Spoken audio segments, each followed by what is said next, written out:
install on the 2020 Silverado 6.2 liter. Stay tuned. All right, guys, so right now we're about to install the catch can. Some things that you're gonna need is, I would recommend some shop towels, of course, socket, SAE and metric are highly recommended because some bolts are going to be SAE and then the others are going to be metric. So if you have a impact driver, you could use that. If you have an electronic ratcheting wrench like this one, or you could go with the regular ratcheting wrench.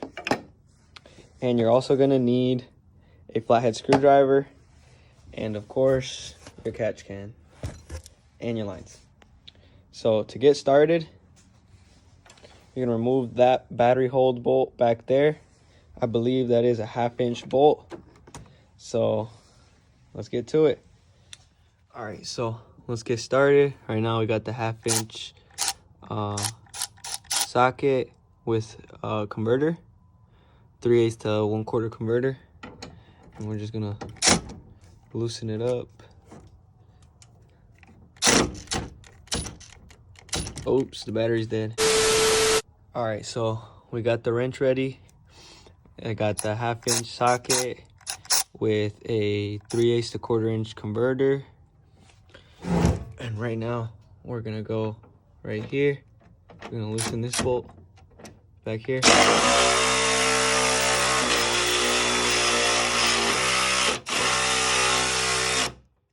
There we go. Oops, technical difficulty. You get your catch can ready. We're running the UPR dual valve catch can. This is the 6.2 liter 2020 Silverado Trail Boss edition, Trail Boss LT. So this will work on the Trail Boss LTs. Something's beeping. Might be my rust protection. Anyways, right here, you're just gonna set that down. You're gonna make it fit somehow back here, and you're gonna put it right there. So let's see how I make this fit. I'm gonna put it right there. All right, give me some seconds. I'm gonna have to do some modification real quick. They provide you with this Allen key, but I found that you should loosen these bolts because they come all the way in clocked right here. All the bolts right here. This one clocked all the way over here. This one as well, all the way over here.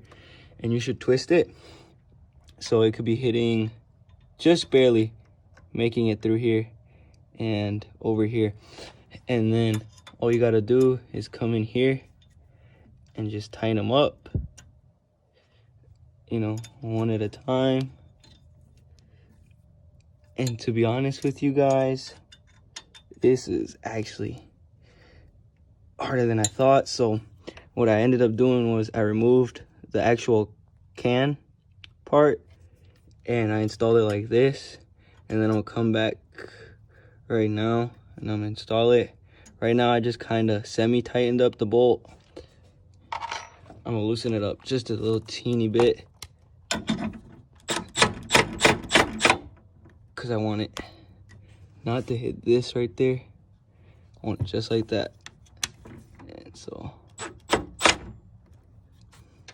I gotta grab it right here so it won't move. All right, let's hit it with the phone. I'm doing this one-handed, guys, so bear with me. You're not supposed to tighten it too much, so that will do. Oh, that sticked. All right, anyways, now it's time to come back in with the catch can. Just sneak it through.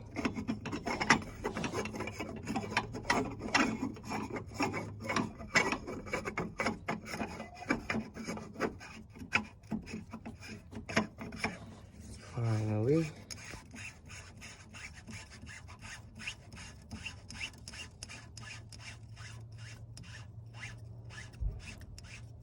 Almost there.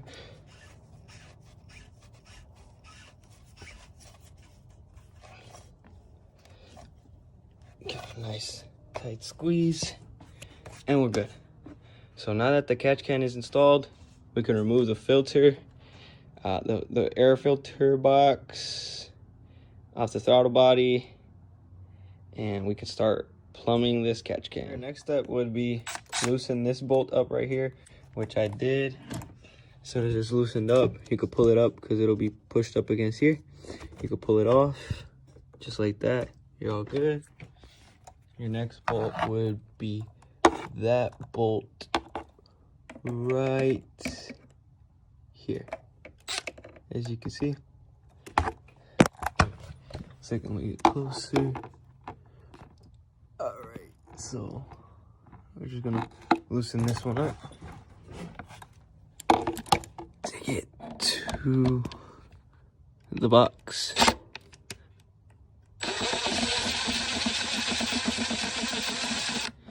So some socket extensions would also be much appreciated.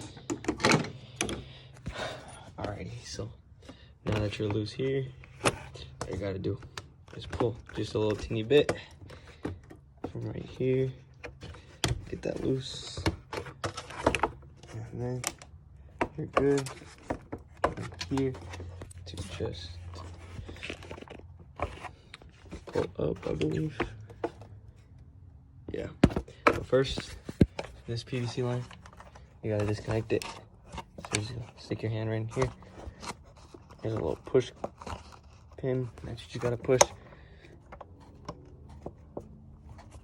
It's a little hard to do one-handed, guys. I don't have my tripod, so bear with me.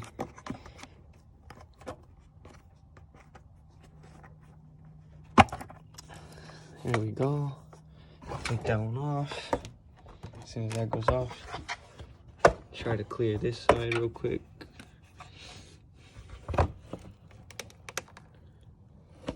And then we're good. All we're gonna need to do now is unbolt that, unclip that, I mean. For people that don't know what that is right there, that's your throttle. That controls how much air goes into the engine, if I am correct. Nada.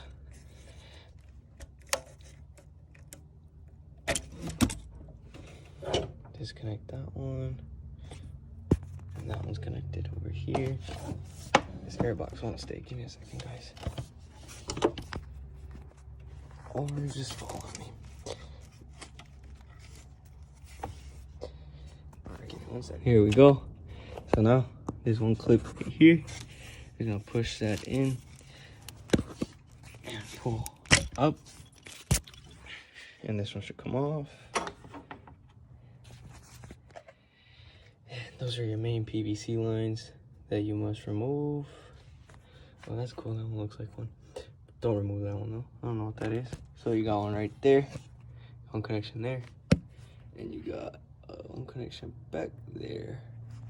All right, and that one we're gonna leave for right now. Oh wait, we didn't even disconnect it. So right here, this one's just gonna have a little cap. So we'll leave it for now, and we'll come back to that. All right.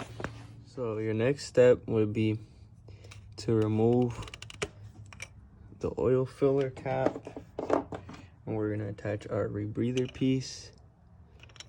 I think somewhere like that. All right.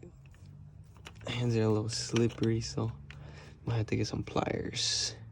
All right, but anyways, you guys get the gist. We're gonna screw that right in, and then we're gonna put the rebreather over it and just tighten it up. All right, so after getting the rebreather part in, I could not get that to twist. I tried. I even scraped off some of the paint with the wrench. I could not get this to budge and turn, and so I just ended up banging it down because it was hitting a little bit on one of the threads. So I just ended up banging it down, and I mean, it seems pretty secure. I'm pulling on it. Doesn't seem like it's going anywhere. I mean, if I pull on it right hard enough, it'll come out, obviously, but right now, I'm just gonna leave it like that. I'm gonna put that little breather in, and we're ready to go. So next is running our T. So let me get that line. Now we're gonna install the T fitting. I've opted for the check valve option, which is like $40 extra.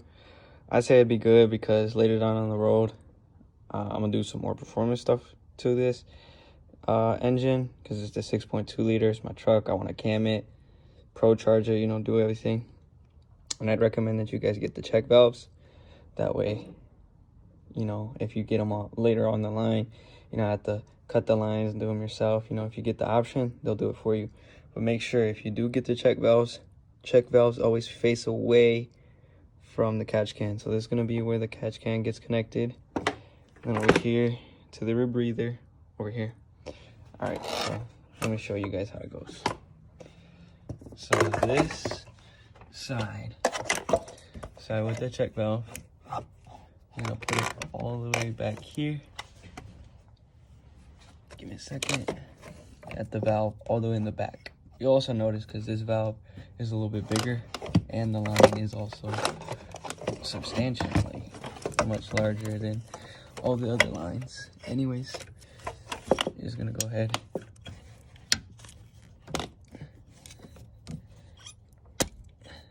click it in. You'll hear that click. Try pulling it down, it won't go. Just make sure it's in. Check valve facing away from the catch can. Alrighty. Now this size just, oops, this one's just gonna slide into the rebreather. Give me 1 second, guys. I'm doing this one-handed, so it's pretty difficult. And then this side will just go into your aftermarket cold air intake, and you know, you'll just plug it in. Or if you have the stock box, just like I do right now, my cold air intake still hasn't came in.